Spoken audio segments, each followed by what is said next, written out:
defending champions, Mumbai Indians. They won on the last ball. They needed 5 to win, and there was a 6 hit. Just an absolute thriller to open up the season. Really fantastic to see, and I'm so excited for what's to come for the rest of the season. It was the Delhi Capitals that they took on in this first game. It's a repeat of last season's final, and there's some big takeaways that we've got from both these teams.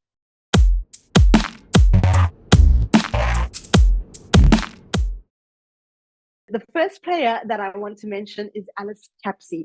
She should have been run out on 11. She scored 11 of the first 8 balls.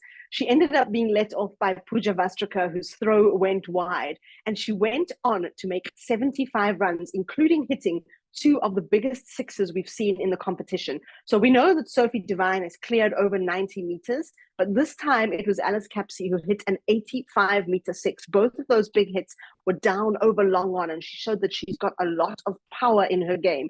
And then she also played a part with ball in hand. In fact, it was her who was bowling the last over, and she came oh so close to defending those 9 runs that she had to do off the last over. So she played her part in absolutely all departments. She was also dropped on 72. That ended up not being too costly. But what an amazing signing she is, an overseas player who's proving her worth, who's done the job in both departments for Delhi Capitals. Just unfortunate that she couldn't get them over the line. Speaking of the overseas players, we had 3 others who put in amazing performances, 2 of whom are actually retired from international cricket. I got to start with my home girl, Shabnam Ismail, and oh my goodness, was she on fire.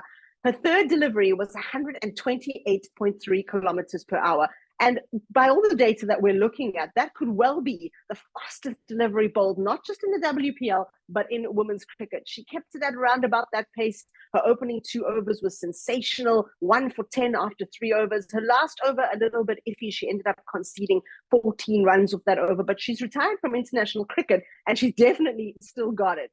And then on the other side, we got to talk about Meg Lanning, also retired from international cricket, and a slow start for her, 5 runs off the first 10 balls that she faced. But then she went on to score 25 runs off the next 16. And it was really her that got the Delhi Capitals on track to post a decent total. My last overseas player, I got to mention, Marizanne Kapp. She missed the test match against Australia with illness, but she came back absolutely firing, bowling with a lot of heart and a lot of heat.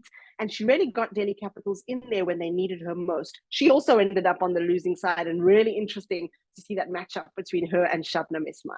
And the last takeaway today is the performance of the Indian batters, Harmanpreet Kaur and Yastika Bhatia. Yastika didn't get any half centuries in the last WPL. She came close this time, and she really got Mumbai Indians on track. And then Harmanpreet Kaur, there's absolutely no stopping her. She scored 3 50s last season, a 4th one this time, and she took Mumbai Indians right to the brink of that opening win. So the WPL, it's moved to Bengaluru and Delhi this season, and from what we've seen so far, if it's any indication of what's to come, we're in for some real nail biters. We didn't see too many last season. There were only about 3 games that came down to being won on the last ball or the penultimate ball, but already we've seen a game won on the final ball, the first match of WPL season 2. It's going to be an epic tournament.